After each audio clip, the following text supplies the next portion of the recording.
Nous, c'est Camille et Sébastien. Ça fait 13 ans qu'on est ensemble et on a toujours voyagé. Cette année, on réalise un rêve. On fait le tour du monde. Alors après 5 mois en Asie et 7 pays découverts, on est maintenant en Amérique du Sud pour 6 mois d'aventure.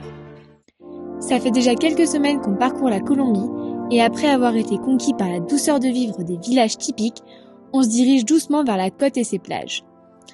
On va pas se mentir, on est content de retrouver la mer.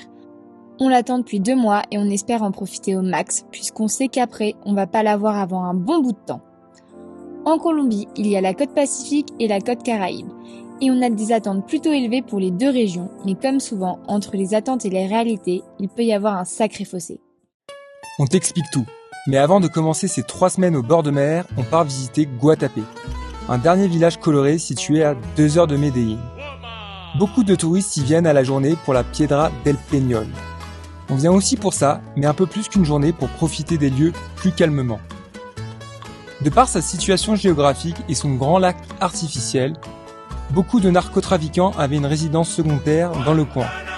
Du coup, il y a beaucoup de très belles maisons, certaines laissées à l'abandon et d'autres encore entretenues et habitées. Pour arriver en haut du rocher del Peñol, il faut monter 700 marches environ, mais promis, la vue en vaut le coup. Tu as une vue à 360 degrés sur le lac et la nature environnante. Et si tu viens avant 9h, tu seras vraiment solo. C'est pareil pour le village de Guatapé. Il est très animé en pleine journée, mais il y a toujours moyen de trouver une petite place au calme, et encore plus quand le village se vide en fin de journée. Tu trouves vite une certaine tranquillité. En tout cas, si tu as une journée ou 2, n'hésite pas à venir y faire un tour. C'est un stop assez sympa. Après ça, on file dans le Choco Pacifico. C'est une des régions les plus humides du monde et pas si facile d'accès que ça. Il n'y a pas de route pour s'y rendre, alors tu es obligé de prendre un petit avion. Dans le Choco Pacifico, il y a une faune très importante, notamment avec la jungle omniprésente dans le coin. Et surtout, il y a les baleines qui viennent dans les eaux chaudes du Pacifique pour mettre bas entre juin et octobre. Une super occasion si tu veux avoir la chance de les observer. Tu l'auras compris, on avait plein de choses en tête à faire dans le coin. Malheureusement, la météo n'a pas du tout été au rendez-vous. On n'a jamais eu un ciel dégagé. Et à mon plus grand regret, on n'a pas connu les couchers de soleil si magiques du Choco. Malgré tout, Seb s'est essayé au surf. Il était tout content de trouver un spot à El Valle, mais ça a été un gros fail. Il n'y avait pas de planche pour débutants et les vagues étaient beaucoup trop grosses pour notre niveau. J'ai même pas essayé perso. Rien que de la plage, j'avais l'impression qu'il était dans une machine à laver. Des grosses vagues et en plus, elles étaient très rapprochées. Ça va Sébastien ? Non, je vois bien que ça va pas. C'était dur ?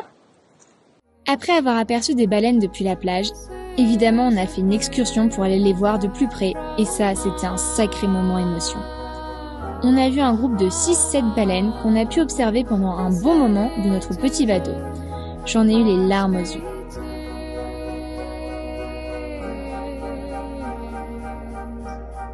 Après, la journée continuait par un tour dans la jungle pour voir la cascade d'El Tigre, qui est un enchaînement de petits bassins.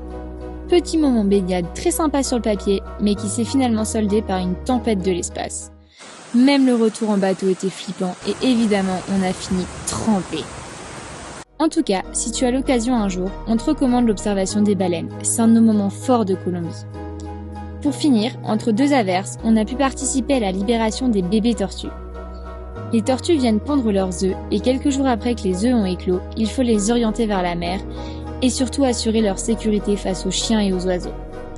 Ça aussi c'était un moment très cute, même si c'est triste de savoir que moins de 10% d'entre elles survivront jusqu'à l'âge adulte.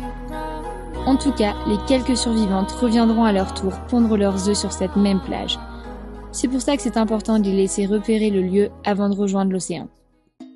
En partant du Choco Pacifico, on espérait avoir plus de chance dans le Choco caribéen. Surtout après le gros périple qu'on a pu faire pour s'y rendre, mais là encore, c'était pas fameux. Après, c'est normal. En 1 an de voyage, on ne peut pas avoir tout le temps un ciel bleu et du soleil. Jusqu'à présent, on avait eu plutôt de la chance. Dans ce coin-là, on a passé quelques jours à Sapzoro pour découvrir les Caraïbes colombiens moins connus et un peu hors des sentiers battus. Après avoir emprunté le bateau pour s'y rendre, puisque là aussi c'est ta seule solution pour y accéder, on découvre un village où le temps s'est arrêté. Il y a très peu de restaurants et d'hôtels et pas grand chose à faire à part aller à la plage. Il y en a 2 situées chacune à une extrémité du village, mais on a été un peu déçus, surtout moi, par la beauté des plages. Je pensais qu'elles seraient plus waouh, plus paradisiaques. On s'est rendu côté Panama, à 30 minutes de marche de l'autre côté de la colline pour découvrir la plage phare du coin, Playa del Miel. J'avoue qu'elle était un peu mieux, mais très bruyante le dimanche, puisque dans ce coin, chacun met sa musique à fond sans se préoccuper des autres, ça crée un vrai brouhaha. On s'est dit que tant qu'à être dans le coin, on allait aussi laisser sa chance à Capurganá, qui est un village plus grand et plus touristique. Mais là encore, ce n'est pas un franc succès. Ni le village, ni sa plage facilement accessible ne nous ont conquis. On est un peu déçus, mais on se dit aussi qu'on est sûrement de plus en plus exigeant en termes de plages paradisiaques après avoir fait 5 mois en Asie du Sud-Est. Donc forcément, on compare un peu plus et on se laisse moins facilement séduire. Après cette petite déception, on file avec un peu d'appréhension vers le parc national de Tayrona, un des joyaux de la Colombie. Puisque c'est considéré comme l'endroit à visiter absolument par tous les touristes, colombiens ou non, on avait un peu peur d'être déçus et qu'il y ait trop de monde. On te rassure de suite, c'était pas le cas et on a été agréablement surpris. Le parc de Tayrona se situe entre Jungle et Mer, au nord de Carthagène. On a prévu d'y passer 2 jours, dont une nuit à l'intérieur du parc pour profiter au mieux. En prenant le van pour se rapprocher au max, il faut compter 1h45 pour atteindre les plus belles plages du parc, mais promis, ça se fait bien.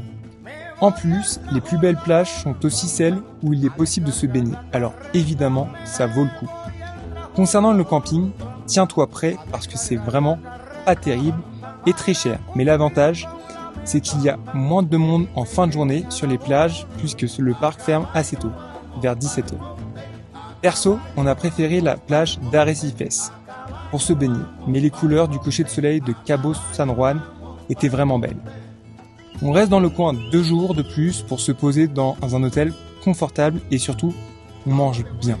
Enfin, des plats occidentaux, certes, mais on s'en fiche, on s'assure trop de la nourriture colombienne.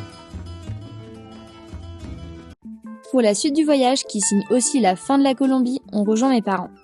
Mon papa, Patrick, que tu connais déjà puisqu'il était là dans notre première vidéo en Thaïlande, a décidé de revenir, mais cette fois, il n'est pas seul, il est avec ma maman, Sandrine. Ma mère n'avait pas pu venir en janvier, elle ne pouvait pas tout faire, et elle préparait son premier rallye des gazelles, un rallye de 10 jours dans le désert marocain, une course 100% féminine. Ils n'avaient pas forcément prévu de venir un jour en Colombie, mais puisqu'il fait chaud et que ça tombe à peu près à la moitié du voyage, les voilà ici. On fait une semaine ensemble et après ils continueront le voyage de leur côté. Ensemble, on passe quelques jours sur Isla Grande, une île au large de Carthagène. C'est normalement une île beaucoup trop chère pour un budget de backpacker, mais qu'est-ce que le cadre est beau. Beaucoup de touristes y viennent à la journée, alors que nous, on a la chance d'y passer plusieurs jours.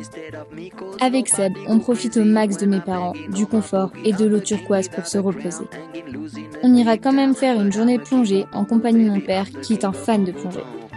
C'était la première fois de notre vie qu'on plongeait sans combinaison. On avait peur d'avoir froid, surtout après notre dernière plongée au Vietnam. Mais comment avoir froid avec une eau à 29 degrés à 20 mètres de profondeur ? Pour compléter le tout, c'était une super journée avec des spots très chouettes et remplis de coraux colorés et de poissons. Alors forcément, si tu plonges, on peut que te recommander. Avant de quitter la Colombie, on passe nos derniers jours, tous les 4, à Carthagène, une des plus grosses villes du pays. On nous avait dit que c'était une ville très touristique, mais franchement, on s'attendait à pire. Et surtout, on a bien aimé. Il y a une super ambiance et l'architecture coloniale est omniprésente dans le quartier historique.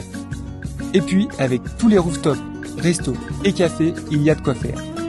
Après une semaine, on dit au revoir aux parents de Camille et chacun continue sa route de son côté. Eux en Colombie et nous dans un nouveau pays. Comme tu l'as peut-être compris, la partie plage ne nous a pas vraiment convaincus à part Isla Grande. On a largement préféré les régions montagneuses de la vallée du café et ses nombreux villages colorés. On gardera longtemps en tête l'hospitalité des Colombiens. Ils étaient tellement cool et avenants avec nous, on a beaucoup aimé échanger avec eux. Forcément, avoir comme langue commune l'espagnol facilite la tâche contrairement à l'Asie où tout le monde ne parle pas anglais. La Colombie marque aussi le retour à une culture plus latine et un mode de vie plus proche du nôtre, comme les terrasses de café où les gens prennent le temps de vivre. Après tout ce temps dans des pays chauds, on file vers le froid pour quelques temps maintenant. mais on peut déjà te dire que ça vaut le coup.